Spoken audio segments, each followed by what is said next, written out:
මෙතෙන් පටන් අපි ඉගෙන ගන්න යන්නේ ආර්ථික විද්‍යාව විෂය නිර්දේශය තුළ තියෙන උසස් පෙළ දරුවන්ට ඉතා හොඳින් ලකුණු ගන්න පුළුවන් තවත් එක පාඩමක් තමයි මේ 9 වෙනි පාඩම ජාත්‍යන්තර ආර්ථික විද්‍යාව නැත්නම් අපි කියනවා විදේශ වෙළඳාම කියන කොටස. ඉතින් මේ විදේශ වෙළඳාමේ අපි අධ්‍යයනය කළ යුතු විවිධ කොටස් තියෙනවා. මේ කොටස් ටික හරියට ඉගෙන ගත්තොත් න්‍යායාත්මක කරුණු සම්පූර්ණ ලකුණු 20ම ගන්න පුළුවන් මට්ටමට අපිටපත් වෙන්න පුළුවන්.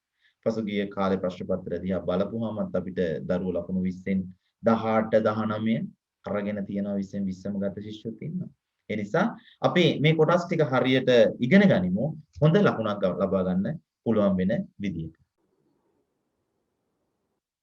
මේ පාඩමේ අපි අවධානය යොමු කළ යුතු විශේෂ ක්ෂේත්‍ර කිහිපයක් තියෙනවා. එකක් තමයි ජාත්‍යන්තර ආර්ථික විද්‍යාව නැත්නම් ජාත්‍යන්තර වෙළඳාම හැඳින්වීම. විදේශ වෙළඳාම යනු කුමක්ද? විදේශ වෙළඳාමේ වාසි මොනවද? රටක් විදේශ වෙළඳාමට නැඹුරු වන්නේ ඇයි? විදේශ වෙළඳාම විග්‍රහ කරන විවිධ න්‍යායන් මොනවද? මෙන්න මේ වගේ දේවල් අපි එක කොටසක් විදිහට ඉගෙන ගන්න. දෙවෙනි කොටසේදී අපි අධ්‍යයනය කරන්නේ ගෙවුම් ශේෂ ලේඛනය. ගෙවුම් ශේෂ ලේඛනය.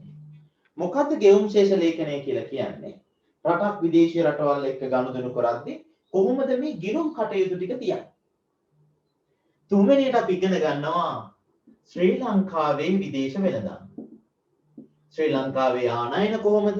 ශ්‍රී ලංකාවේ අපනයන කොහොමද? මෙන්න මේ දේවල් ටිකත් අපි අවධානයට යොමු කරමු. ඊළඟට තව සුළු කොටස් දෙකක් තියෙනවා. එකක් තමයි විනිමය අනුපාත. අපිට විදේශ වෙළඳාමට නැඹුරු වෙනවා නම් අපි ගෙවන්න ඕනනේ. අපිට රුපියල් වලින් ගෙවන්න බෑ. අපිට ගනුදෙනු කරන්න සිද්ධ වෙන්නේ ඩොලර් එක. එහෙනම් මෙන්න මේ ඩොලර් හා සම්බන්ධ වෙච්ච රටක මුදල් තවත් රටක එක්ක වුමාරු වෙන්නේ කොහොමද? නේද? ඊට පස්සේ ස්ථාවර විනිමය අනුපාතය කියන්නේ මොකද්ද? මේ වගේ විවිධ පාඩම් ටිකක් ඉගෙන ගන්න විනිමය අනුපාතය හා සම්බන්ධ. අවසාන කොටස වෙළඳාම හා සම්බන්ධ වෙච්ච ලෝකයේ විවිධ සංවිධාන තියෙනවා. හරි? අපිට මේ පිළිබඳව ඉගෙන ගන්න වෙනවා. ඒක ලෝක වෙළඳ සංවිධානය වෙන්න පුළුවන් නේද? ඊට පස්සේ ඇග්‍රීමන්ට්ස් නැත්නම් අපි කියනවානේ ගිවිසුම් කියලා. විවිධ වෙළඳ ගිවිසුම්. මෙන්න මේ වගේ දේවල් පිළිබඳවත් අපි අවධානය යොමු කරමු. එහෙනම් මේ ජාත්‍යන්තර වෙළඳාම කියන කොටසේ අපි කතා කරන සමස්තයක් විදියට රටක් විදේශ වෙළඳාමට නැඹුරු වෙන්න තියෙන හේතු ඉඳන් විදේශ වෙළඳාම තුළ ජාත්‍යන්තර සංවිධානයක ගනුදෙනු කරන්නේ කොහොමද කියන තැනට එනකම් අපි මේ පාඩමේදී අධ්‍යයනය යොමු කරනවා. එහෙනම් ආරම්භයේදීම අපි බලමු මේ අන්තර්ජාතික වෙළඳාම නොහොත් විදේශ වෙළඳාම කියන්නේ මොකක්ද කියන කාරණා. ඔයගොල්ලන්ට පේනවා ස්ලයිඩ් එකේ අපි කතා කරන්න යන්නේ අන්තර්ජාතික වෙළඳාම හැඳින්වීම පිළිබඳව. මොකක්ද අන්තර්ජාතික වෙළඳාම නැත්නම් විදේශ වෙළඳාම කියන්නේ? කිසියම් රටක් සිය දේශ සීමාවෙන් ඔබ්බට කරන වෙළඳාම. අපි ලංකාවේ වෙළෙන්දේ ලංකාව ඇතුළත වෙළඳාම් කරොත් ඒක දේශීය වෙළඳාමනේ. හැබැයි ලංකාවේ නිෂ්පාදනයක් අපි පිට රටකට විකුණනවා. ලංකාවේ භාණ්ඩය අපේ ලංකාවේ දේශ සීමාව පන්නලා යනවා. එහෙනම් රටක් එක්කෝ එක රටක් වෙන්න පුළුවන්. තවත් රටවල් රාශියක් වෙන්න පුළුවන්. එහෙනම් රටක් හෝ රටවල් රාශියක් අතර ගනුදෙනු සිදු වෙන ආකාරය නැත්නම් භාණ්ඩ හා සේවා හුවමාරු කර ගැනීමට තමයි අපි කියන්නේ විදේශ වෙළඳාම කියලා. මොනවද අපි විදේශ වෙළඳාමෙදි කරන්නේ දරුවෝ? අපි උදාහරණයක් ගත්තොත් ලංකාව ඉන්ධන ගෙන්නනවා. පිට රටවල් වලින් අපි ඛනිජ තෙල් ගෙන්නනවා. අපේ රටේ තේ අපි පිට රටට යවනවා.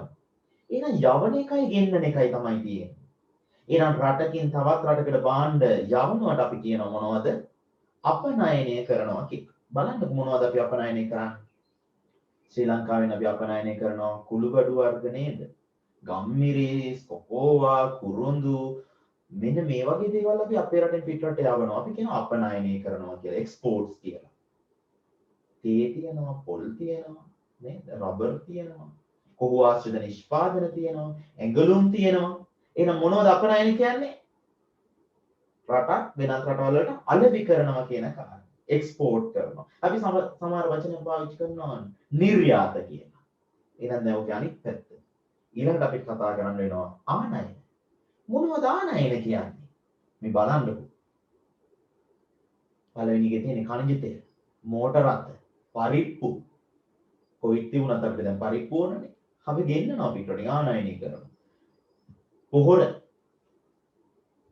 ජුකි මැෂින්ස් සඳහා අවශ්‍ය කරන යන්ත්‍ර සූත්‍ර, අර්ථප.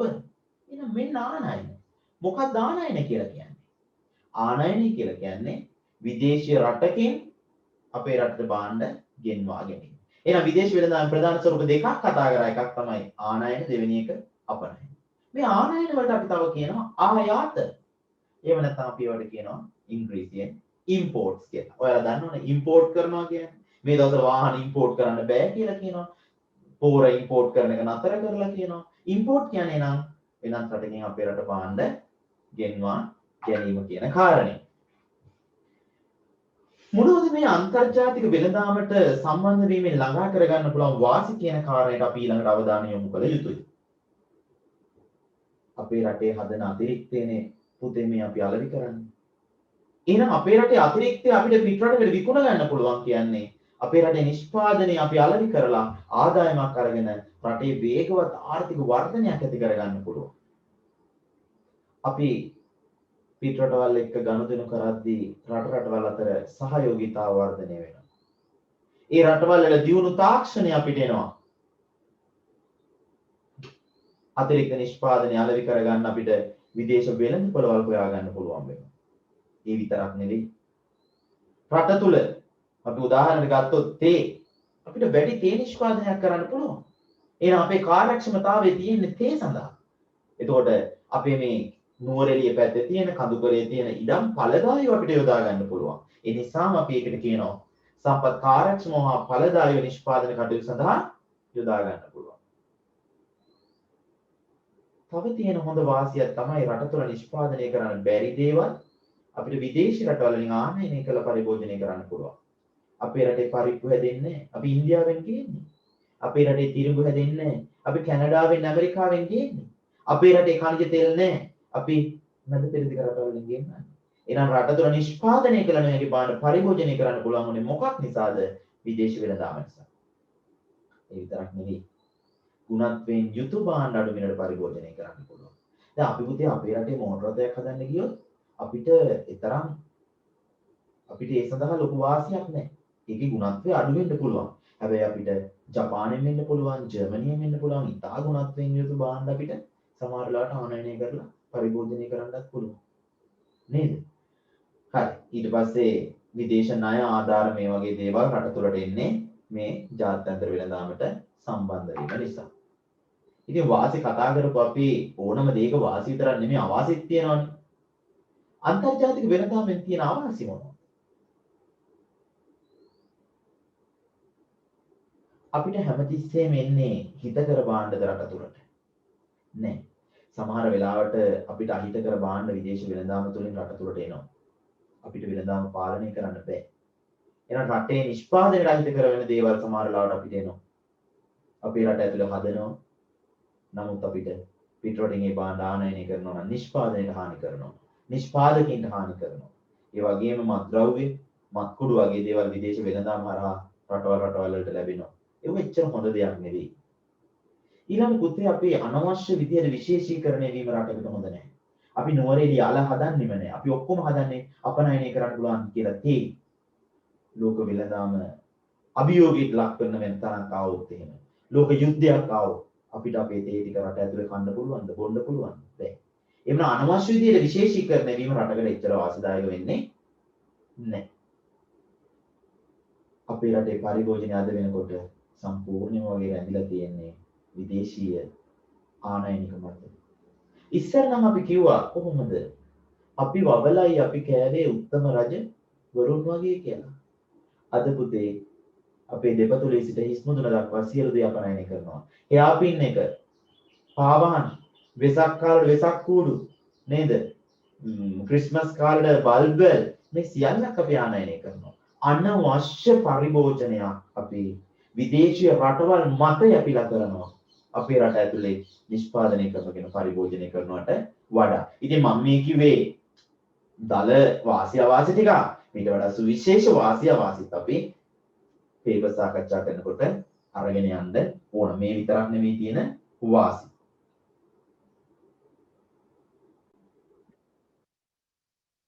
හරි. දැන් අපි කතා කරන්නේ අන්තර්ජාතික වෙළඳාම කියන්නේ මොකක්ද? අන්තර්ජාතික වෙළඳාමකට තුඩු දුන් සාධක මොනවද කියලා. දැන් අපි කතා කරන්නේ යනවා අන්තර්ජාතික වෙළඳාමට පදනම් වන න්‍යායයන්. අන්තර්ජාතික වෙළඳාමක මිනිස්සු යොමු වුණු හේතු විග්‍රහ කරන න්‍යායයන්. විශේෂයෙන්ම පුතේ ඔයගොල්ලන්ගේ උසස් පෙළ විෂය නිර්දේශයේ අපිට කතා කරන්න වෙනවා ප්‍රධාන න්‍යායන් දෙකක්. එකක් තමයි නිරපේක්ෂ වාසි න්‍යාය. නිරපේක්ෂ වාසි න්‍යාය. අපි කියන absolute advantage theory කියලා. මේක ඇඩම් ස්මිත් විසින් හොයාගත්ත එකක්. ඇඩම් ස්මිත් ඔයගොල්ලෝ දන්නවා. දෙවෙනි න්‍යායය තමයි සාපේක්ෂ වාසි න්‍යාය. සාපේක්ෂ වාසි න්‍යාය.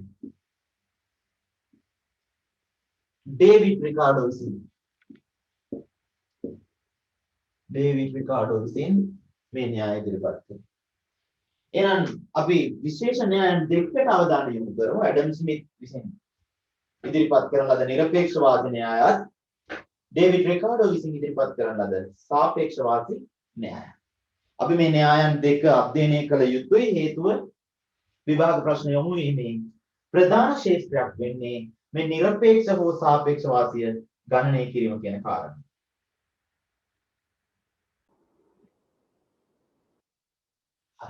එහෙමනම් අන්තර්ජාතික වෙළඳාම ආශ්‍රිත නිරපේක්ෂ වාසි න්‍යායයෙන් අදහස් කරන්නේ මොකද කියලා අපි බලමු. කිසියම් රටක් තවත් රටක් එක්ක සංසන්දනය කරද්දී අඩු වියදමකින් හරි වැඩි නිමෙවුමකින් හරි ඒ නිෂ්පාදනය කරන්න පුළුවන් නම් එම රටට මෙන්න මේ නිරපේක්ෂ වාසිය තියෙනවා. මෙහෙම කිව්වට තේරෙන්නේ නැහැ. අපි හිතුවොත් රටවල් දෙකක් තියෙනවා කියලා. ඉන්දියාවයි ලංකාවයි.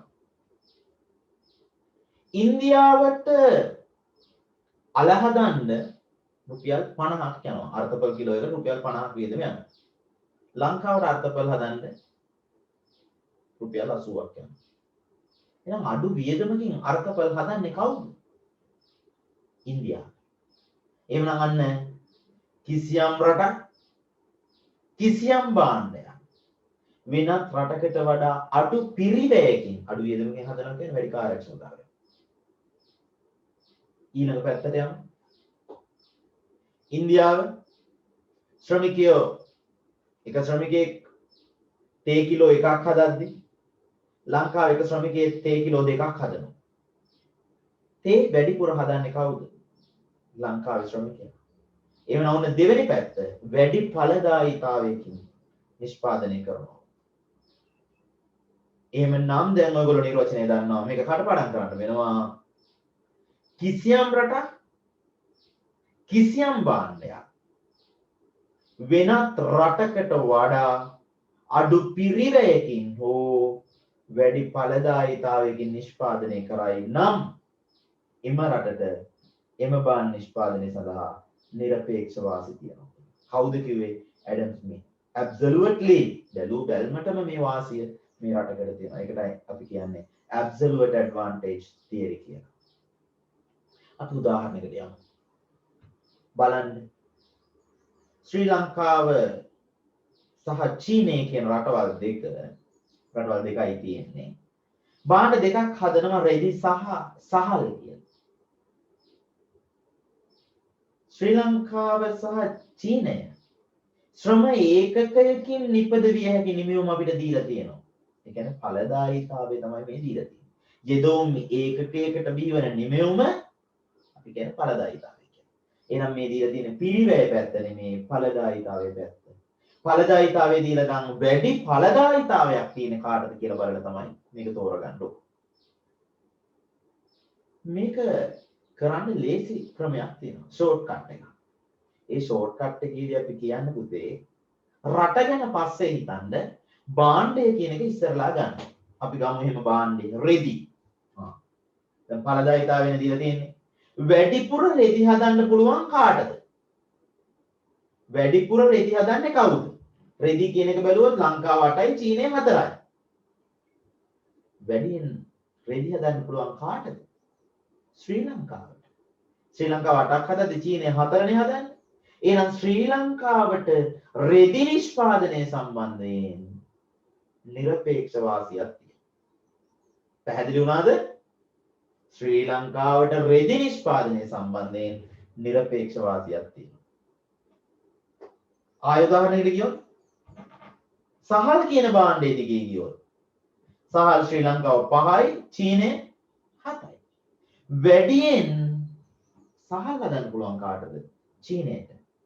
එහෙනම් චීනයට සහල් නිෂ්පාදනය සම්බන්ධයෙන් නිරපේක්ෂ වාසියක් තියෙනවා. එහෙනම් මේ තත්ත්වය යටතේ ශ්‍රී ලංකාවට රෙදි නිෂ්පාදනය සම්බන්ධයෙන්ද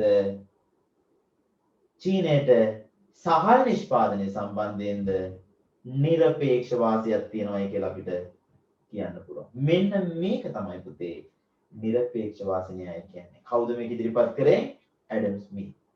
මොකද්ද කිව්වේ? කිසියම් රටක් තවත් රටකට සාපේක්ෂව අඩු පිරිවැයකින් හෝ වැඩි ඵලදායීතාවයකින් කිසියම් භාණ්ඩයක් නිෂ්පාදනය කරයි නම් අදාළ රටේම භාණ්ඩය සම්බන්ධයෙන් නිරපේක්ෂ වාසියක් පවතී කියලා.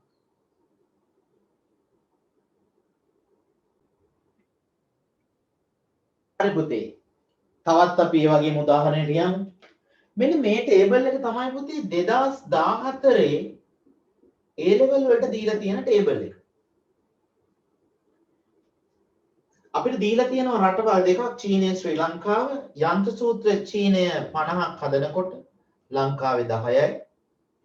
150ක් ඇඟලුම් මේකක චීනය නිෂ්පාදනය කරනකොට ශ්‍රී ලංකාව 50යි.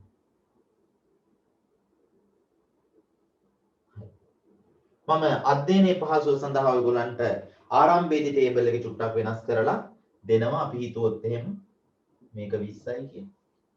හරි. දැන් මට අවශ්‍යයි නිරපේක්ෂ වාසිය හොයාගන්න. 2014 දීලා තිබුණු ප්‍රශ්නේ මම පොඩි වෙනසක් කරලා ඔයගොල්ලන්ට ගෙනනවා.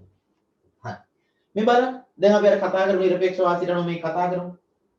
මොකද නිරපේක්ෂ වාසිය කිව්වේ කිසියම් රටක් තවත් රටකට සාපේක්ෂව අඩු වියදමකින් හෝ වැඩි ඵලදායීතාවයකින්.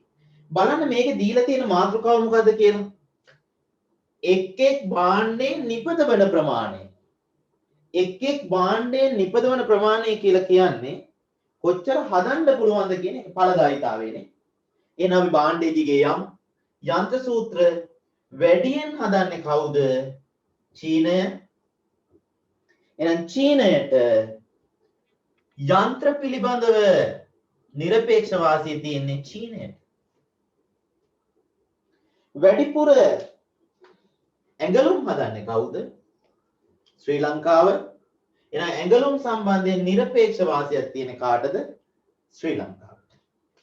ඇඟලුම් ශ්‍රී ලංකාව. එහෙනම් තවදුරටත් තේරුණා දෙවෙනි උදාහරණෙත් එක මොකද්ද?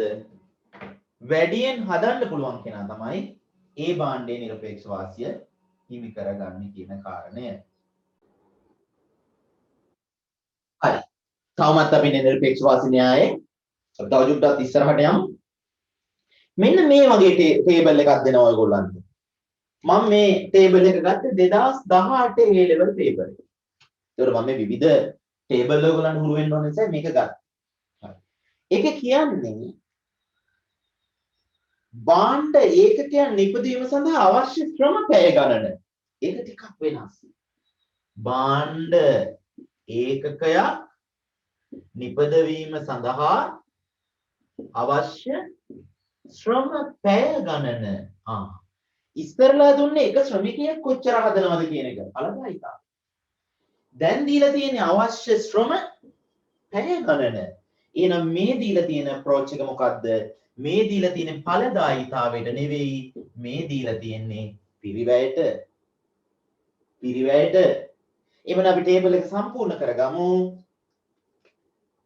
X භාණ්ඩය හදන්න ශ්‍රම පැය A රටේ ඕන කරනවා 5ක් B රටේ ඕන කරනවා 4ක්. x භාණ්ඩය හදන්න b රටේ ඕන කරනවා 4ක් sorry y භාණ්ඩයට මෙතන ආවේ y භාණ්ඩය හදන්න අවශ්‍ය කරනවා ශ්‍රම පැය 8 හරි අපි a කියන රට ගත්තොත් x හදන්න 5යි y හදන්න 4යි b කියන රට ගත්තොත් x හදන්න 4යි y හදන්න 8යි හරි දැන් මොකද්ද මම දුන්නේ ෂෝට් කට් එක ඔයගොල්ලන්ට මම කිව්වා කොච්චර ටේබල් එක කම්ප්ලෙක්ස් කරලා දිනුනත් කමක් නැහැ ඔයගොල්ලෝ යන්න ඕනේ මොකක්ද දිගේද භාණ්ඩය දිගේ ඔයගොල්ලෝ ගන්නවා මොකද්ද භාණ්ඩය x කියන භාණ්ඩය x කියන භාණ්ඩය එහෙනම් අර නිරපේක්ෂ වාසි නිර්වචනෙම තිබුණා කිසියම් රටක් තවත් රටකට සාපේක්ෂව අඩු පිරිවැයකින් වූ වැඩි ඵලදායීතාවයකින්. එහෙනම් මෙතන අපිට හොයන්න වෙන්නේ පිරිවැය දීලා තියෙනවා නම් වියදම දීලා තියෙනවා නම් අඩු වියදමකින් මේ භාණ්ඩය හදන්න පුළුවන් කාටද කියලා. මෙයාට පැය 5ක් යද්දී මෙයාට x හදන්න යන්නේ පැය 4යි. එහෙනම් x පැය 4කින් හදන්නේ කවුද? b කියන රට. b කියන රට. එහෙනම් x භාණ්ඩය අපි දෙනවා මොකට රටටද? b රටට. ඇයි දුන්නේ? අඩු වියදමකින් හැදුවේ යා. a රට හදන්න ගියොත් 5ක් යනවා. b රටට 4කින් පුළුවන්. ඊළඟට එනවා අපි y භාණ්ඩය. මෙතනත් y මෙතනත් y. y කියන භාණ්ඩය හදන්න a රටට යන්නේ ශ්‍රම ඒකක 4යි. b රටට යනවා ශ්‍රම ඒකක 8යි. එහෙනම් අඩු ශ්‍රම පැය ප්‍රමාණයකින් මේ y කියන භාණ්ඩය හැදුවේ කවුද? a කියන රට. එහෙමනම් y භාණ්ඩය අපි බෙදලා දෙනවා හදන්න කියලා කාටද? a රටට. හරි? ඇයි එහෙම උනේ? අඩු වියදමකින් හදන කෙනාට තමයි දුන්නේ. එහෙනම් දැන් නිරපේක්ෂ වාසි න්‍යාය 100%ක් තේරෙනවා. කිසියම් රටක් තවත් රටකට සාපේක්ෂව අඩු පිරිවැයකින් හෝ වැඩි ඵලදායීතාවයකින් භාණ්ඩයක් නිෂ්පාදනය කරයි නම් එම රටට එම භාණ්ඩය සම්බන්ධයෙන් නිරපේක්ෂ වාසියක් පවතී. හොඳට මතක තියාගන්න මේ ටේබල් එකේ උඩ දෙන්නේ පිරිවැයද නැත්නම් ඵලදාවද කියන එක මත තමයි මේක තීරණය කරන්නේ. මේ ටේබල් එකේ හෙඩින් එක දිහා හැමතිස්සෙම බලන්න. හෙඩින් එක තිබුණොත් එහෙම අවශ්‍ය ශ්‍රම පැය ගණන කියලා වියදම පිරිවැය අඩු පිරිවැය දෙන්න. හැබැයි දීලා තිබුණොත් එක් ශ්‍රමිකයෙකුගේ නිමයුම කියලා ඒ ඵලදායීතාව. එතකොට වැඩියෙන් හදන කෙනාට දෙන්න. වියදම පැත්තෙන් අඩුවෙන් හදන කෙනාට අඩු වියදමකින් ඵලදාව පැත්තෙන් වැඩියෙන් හදන්න පුළුවන් කෙනාට. මම හිතන්නේ මේ කොටසත් ඔයගොල්ලන්ට තේරුණා කියලා.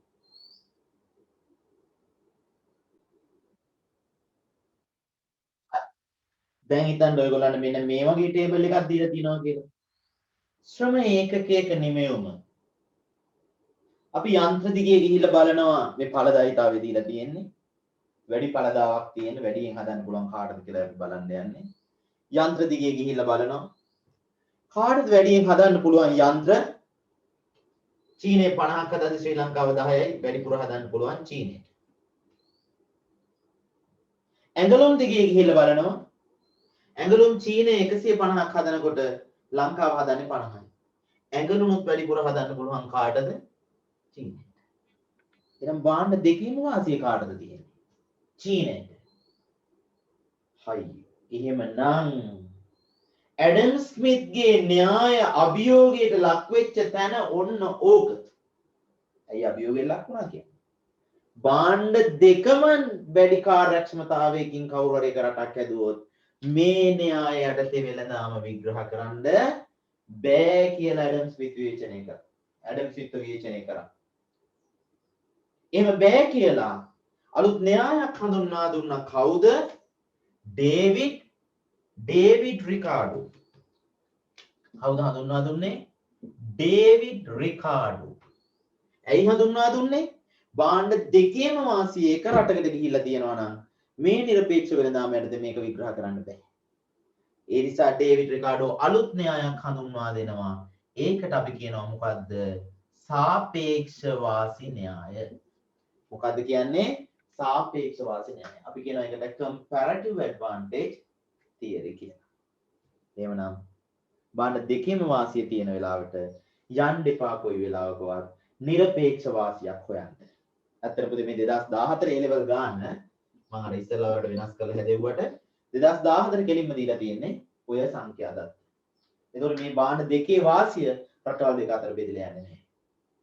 හරි? චීනයේ භාණ්ඩ දෙකම හදන්න ඕන කියලා අපිට කියන්න පුළුවන්ද? බෑ. ඇයි?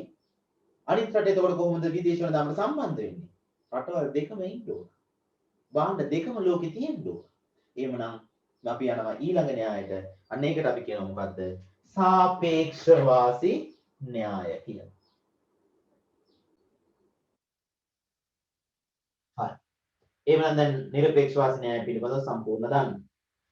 මොකද්ද සාපේක්ෂ වාසි න්‍යාය කියලා කිව්වේ?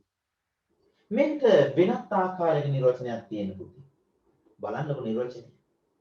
කිසියම් රටක් තවත් රටකට සාපේක්ෂව අඩු ආවස්තික පිරිවැයක් යටතේ ඉස්සලා නිරපේක්ෂ වාසි කියව අඩු වියදම අඩු පිරිවැයකින් හෝ වැඩි ඵලදායීතාවයකින්. මෙතන එහෙම නෙමෙයි. ආවස්තික පිරිවැය සංකල්පය කතා කරනවා. අඩු ආවස්තික පිරිවැයක් යටතේ නිෂ්පාදනය කරන්න පුළුවන් නම් ඒ රටට තමයි සාපේක්ෂ වාසිය තියෙන්නේ. එහෙනම් අපි ආවස්තික පිරිවැය හෙවීම අත්‍යවශ්‍යයි මේ සාපේක්ෂ වාසි න්‍යාය අනුව විදේශ වෙළඳාමේ විග්‍රහ කිරීමේදී. අපි යමු උදාහරණයකට පොඩ්ඩක්. මේ බලන්න.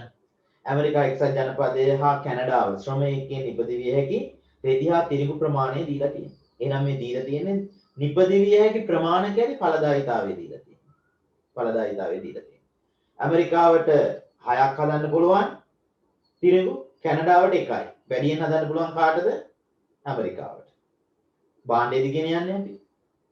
ඊළඟට රෙදි ඇමරිකා එක්සත් ජනපදයේ 3ක් හදද්දි කැනඩාව 2යි. රෙදිත් වැඩිපුර හදන්න පුළුවන් කාටද? ඇමරිකාවට. එහෙනම් අපිට පුළුවන් නිරපේක්ෂ වාසියට මේක කතා කරන්න බෑ. එහෙනම් දැන් අපි යනවා මොකද්ද? සාපේක්ෂ වාසිය යටතේ මේ විදේශ වෙළඳාම විග්‍රහ කරන්න. කොහොමද අපි සාපේක්ෂ වාසිය ගණනය කරන්නේ? සාපේක්ෂ වාසිය ගණනය කරද්දී අපි කිව්වා අපිට ආවස්තික පිරිවැය ගණනය කරන්න වෙනවා කියලා. ඔයාලට මතකද ආවස්තික පිරිවැය පාඩම? ඔයාලට මතකද ආවස්තික පිරිවැය පාඩම? මොකක්ද ආවස්තික පිරිවැය කිව්වේ? නිෂ්පාදනයේ ආවස්තික පිරිවැය කියලා කිව්වේ එක් භාණ්ඩයක නිෂ්පාදනය සමාන වූ අමතර එකකින් වැඩි කිරීමේදී ඒ වෙනුවෙන් කැප කරන අනෙක් භාණ්ඩයේ ප්‍රමාණය. ඒකටනේ අපි ආවස්තික පිරිවැය කිව්වේ. එහෙනම් අපි ඉන්න ඒක මේ ටේබල් එකේ තොරතුරු වලට ඇප්ලයි කරමු.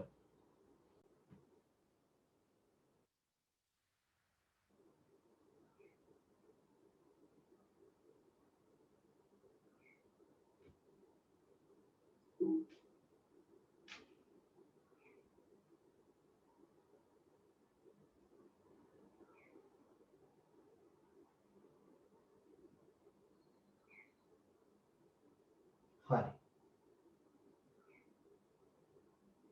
දැන් ඔයගොල්ලන්ට පේනවනේ ටේබල් එක.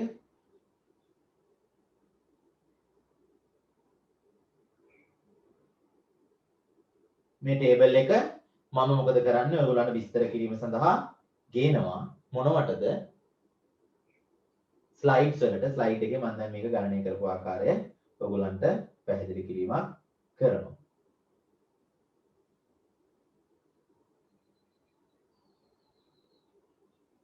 මේ බලන්න.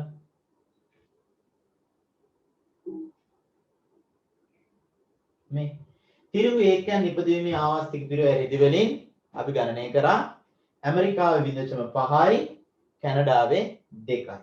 ඔන්න තියෙනවා ටේබල් එක. රෙදි නිෂ්පාදනය කිරීමේ ආවස්තික පිරිවැය ඇමරිකාවේ 2යි කැනඩාවේ 0.5යි. තොරතුරු ටික ටේබල් එකේ තියෙනවා. තිරිඟු නිෂ්පාදනයේ අඩු ආවස්තික පිරිවැය ඇමරිකා එක්සත් ජනපදයේ සතුය. මොකක්ද ඇමරිකාව සතු? අඩු ආවස්තික පිරිවැය. 0.5යි යාලා කැප කරන්නේ. හැබැයි කැනඩාව 2ක් කැප කරනවා. රෙදි නිෂ්පාදනයේ අඩු ආවස්තික පිරිවැය කැනඩාව සතුයි. කැනඩාව 0.5යි රෙදි වලට කැප කරන්නේ. හැබැයි ඇමරිකාව 2ක් කැප කරනවා. ඒ නිසා නිරපේක්ෂ වාසිය වගේ නෙවෙයි සාපේක්ෂ වාසියේදී අපි බෙදලා දුන්නා එක දෙයක්.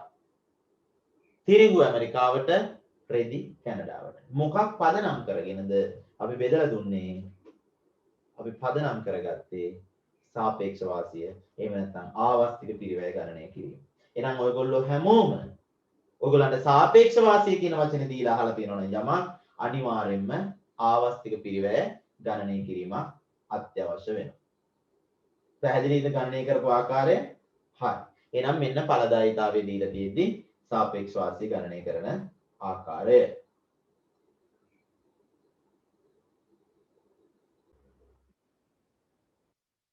හරි. දැන් අපි සාපේක්ෂ වාසියම පිරිවැයට ගණනය කරන්නයි යන්නේ. ඵලදායීතාවයටත් පෙර උදාහරණය හැදුවා. දැන් බලන්න මේ ටේබල් එකේ හෙඩින් එක මාතෘකාව. නිමෙවුම් ඒකකයක ශ්‍රම පිරිවැය. එකක් හදන්න කොච්චර ශ්‍රම පැය ගාණක් යනවද කියලා දීලා තියෙනවා. එහෙනම් ඵලදායීතාවය නෙවෙයි දීලා තියෙන්නේ. ඒකත් අපිට ඉගෙන ගන්න වෙනවා. එහෙනම් බලන්න A කියන රටට X භාණ්ඩය හදන්න ශ්‍රම පැය 5ක් යනවා. B කියන රට X භාණ්ඩය හදන්න ශ්‍රම පැය 4යි යන්නේ. A කියන රට Y භාණ්ඩය හදන්න ශ්‍රම පැය 4ක් යනවා. B කියන රට Y භාණ්ඩය හදන්න ශ්‍රම පැය 8ක් යනවා. මෙන්න මේ වගේ තත්වයක් තුල අපිට කියනවා සාපේක්ෂ වාසිය ගණනය කරන්න කියලා.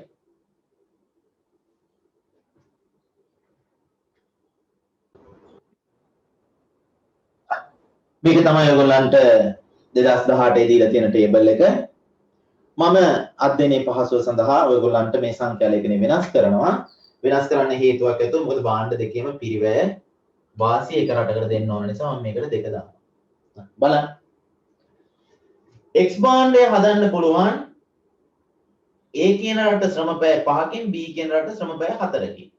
එහෙනම් X භාණ්ඩය හදන්න වාසිය තියෙන්නේ B නිරපේක්ෂ වාසිය අනුව. Y කියන භාණ්ඩය හදන්න පුළුවන් ශ්‍රම පැය 2කින් A රට B රට ශ්‍රම පැය 2කින්. A රට ශ්‍රම පැය 4කින් B රට ශ්‍රම පැය 2කින්. එහෙනම් B කියන රට භාණ්ඩ දෙකම හැදීමේ වාසිය නිරපේක්ෂ වාසිය අනුව තියෙනවා.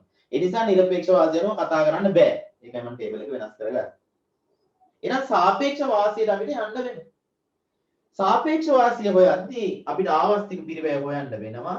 හොයන කෙනා ඉන්න ඕනේ යට කියලා මම කිව්වා. x නිෂ්පාදනයේ ආවස්තික පිරිවැය හොයනවා නම් x ඉන්න ඕනේ ඉරෙන් යට. එවනම් දැන් අපි රටවල් දෙක ගමු. රටවල් දෙක A රට B රට.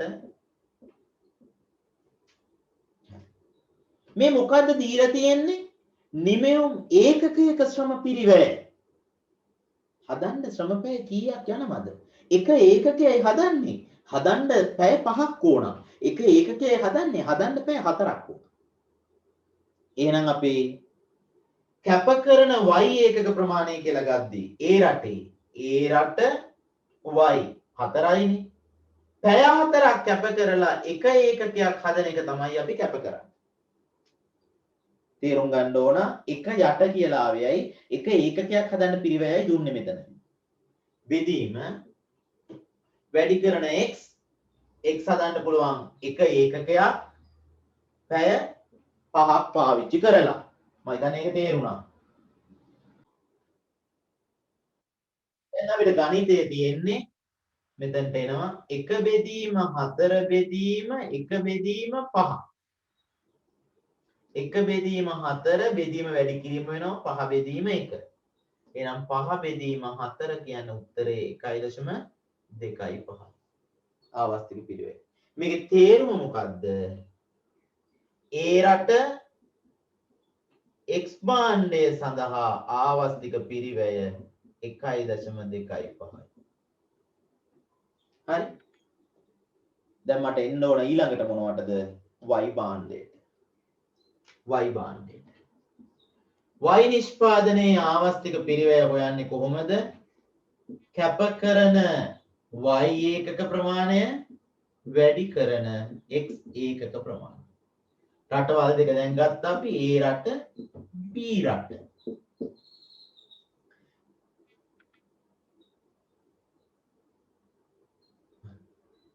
sorry y වල නම් ආවස්තික පිරිවැය හොයන්නේ කැප කරන x ඉරෙන් යන්න y. හරි. A රට B රට.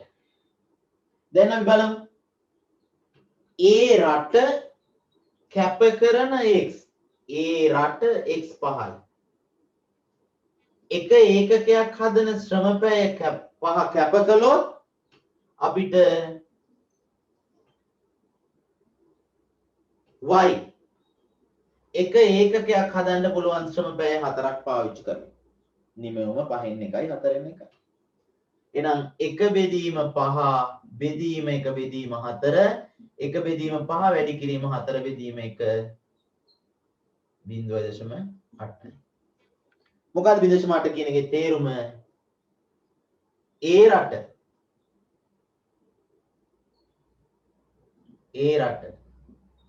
y ඒකකයක් සෑදීම සඳහා ආවස්තික පිරිවැය 0.8යි. හරි. දැන් ඒ රටේ x හදලා ඉවරයි.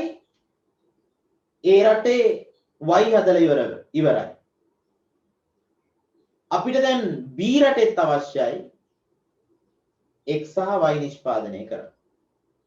අපි බලමු b රටේ x නිෂ්පාදනය සහ y නිෂ්පාදනය ආවස්තික පිරිවැය කොහොමද කියලා.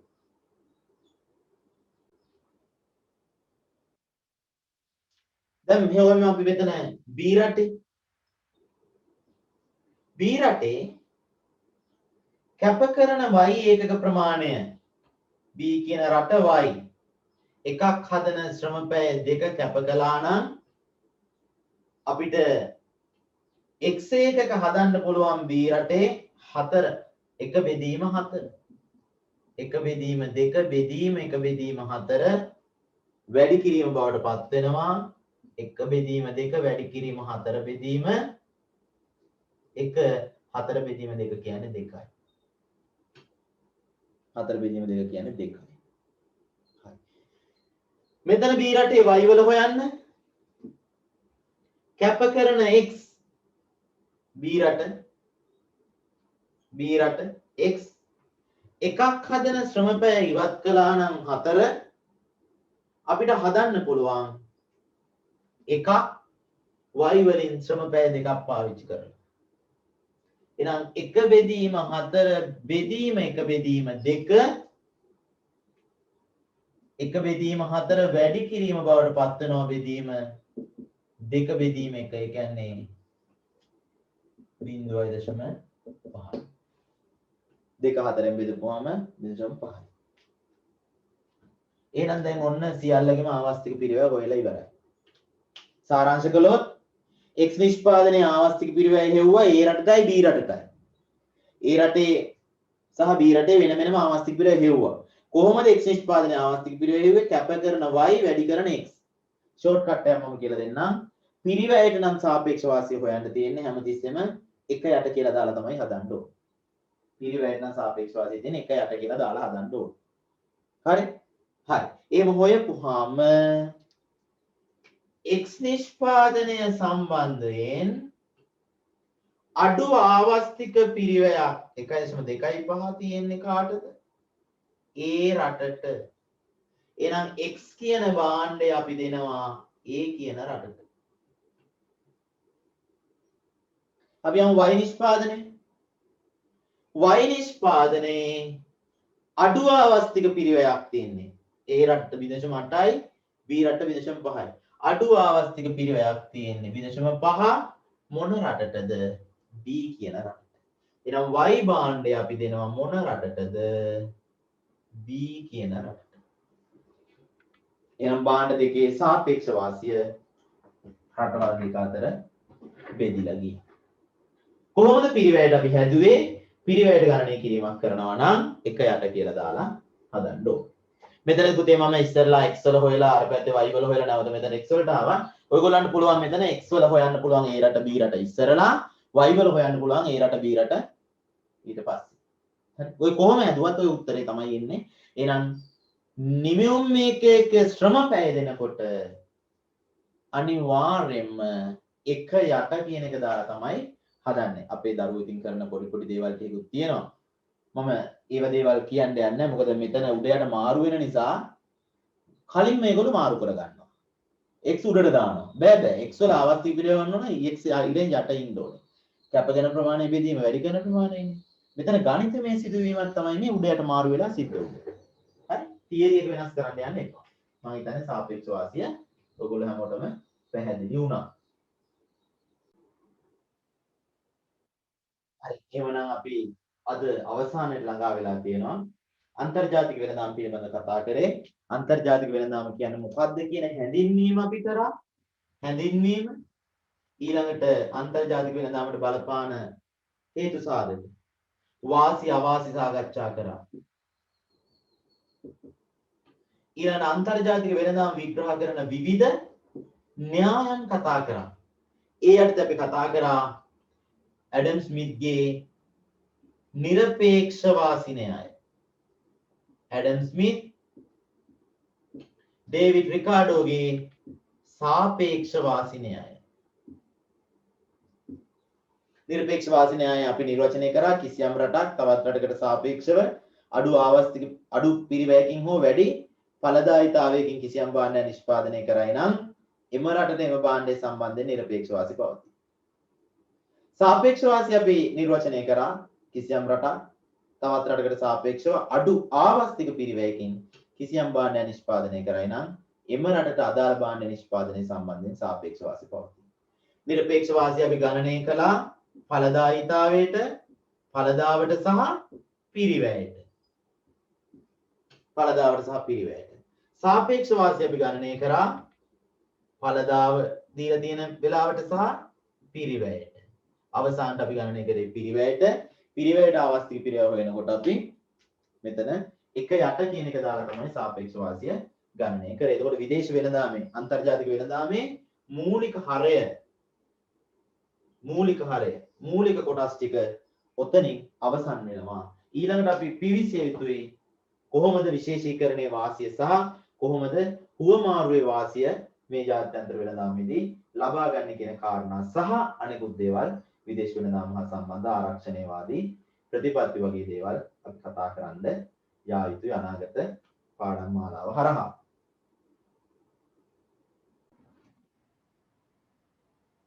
එහෙමනම් දරුවනේ මම හිතනවා අද දවසේ සාකච්ඡා කරපු දේවල් ඔයගොල්ලන්ට ප්‍රයෝජනවත් වෙන්න ඇති කියලා.